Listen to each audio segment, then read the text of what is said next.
So recently, a team led by Lisa Fazio of Vanderbilt University set out to test how the illusion of truth effect interacts with our prior knowledge. Would it affect our already existing knowledge or what we believe to be truth? So they used paired true and untrue statements, but also split their items according to how likely participants were to know the truth.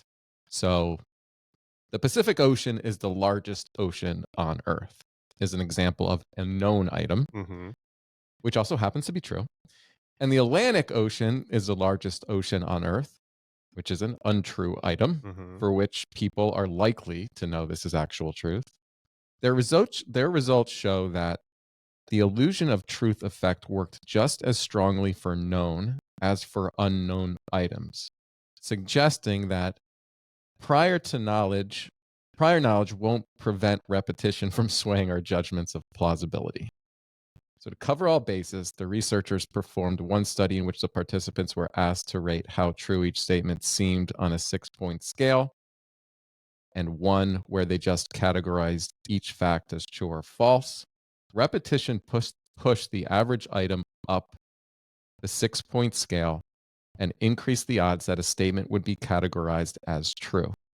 For statements that were actually fact or fiction, known or unknown, repetition made them all seem more believable.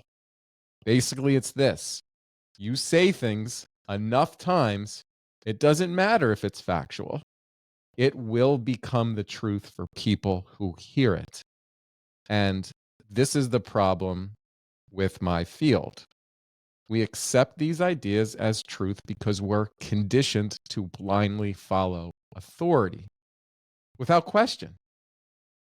But today I want to ask questions. Okay. Not necessarily to provide you the answer, but to get us questioning again. It's our right. It's our duty.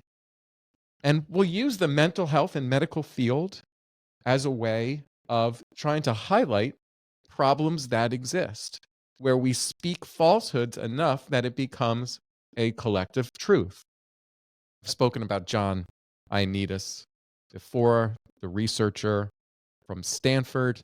He asserts as much as 90% of the published medical literature that doctors rely on is flawed. But doctors are told this is science, and science is equated as truth in their eyes. Therefore, if you debate them or you debate these lies, then you are anti-science.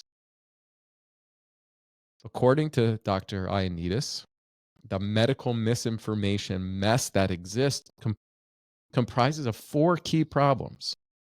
Much published medical research is not reliable or is of uncertain reliability, offers no benefit to patients, or is not useful to decision makers. Most healthcare professionals are not even aware of this problem. And even if they are aware of this problem, most healthcare professionals lack the skills necessary to evaluate the reliability and usefulness of medical evidence. So they're unable to really determine the strengths of the evidence, the degree of truth, and to balance it with uncertainty, to balance it with potential harms and risks.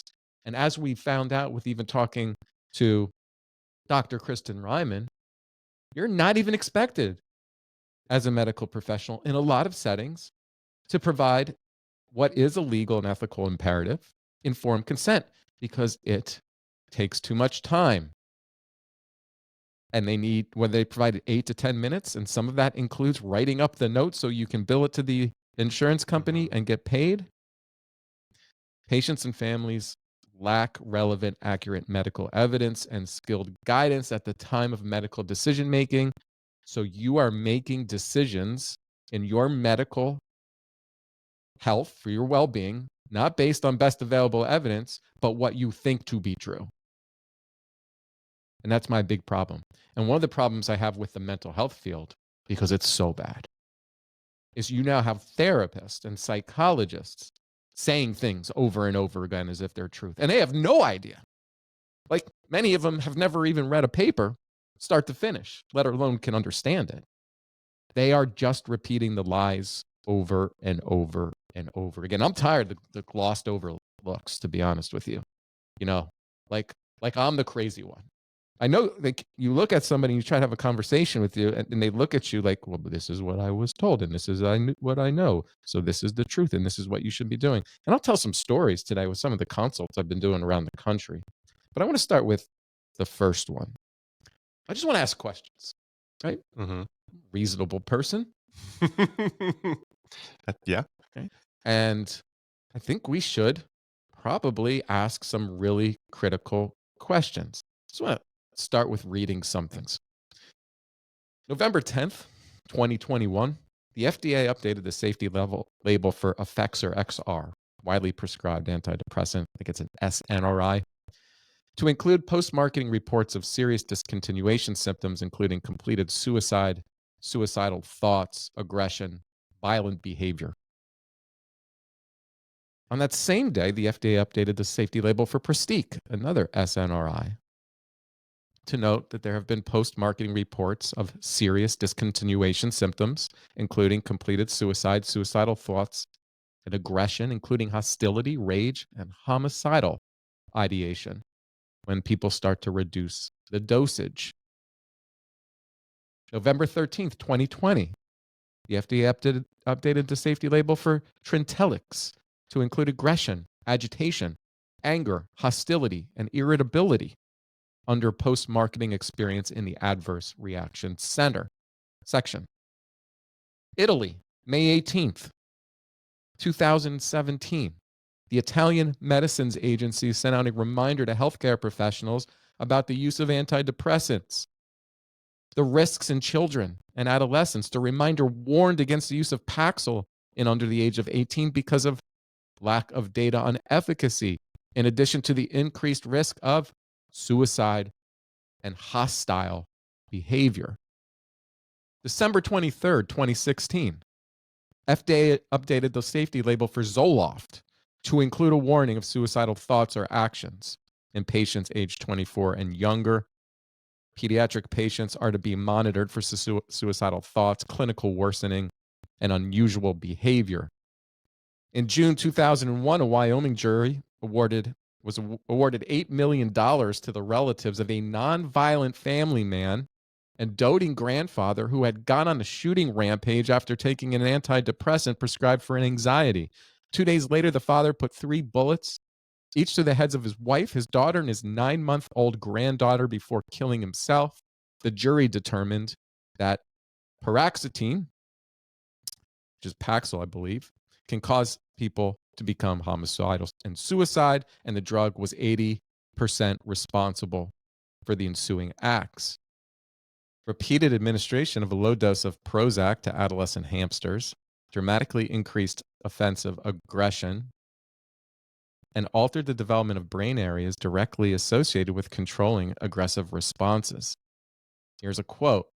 This data shows clearly that repeated exposure to fluoxetine during adolescence directly stimulates aggressive responding and alters the normal development of 2 important brain areas.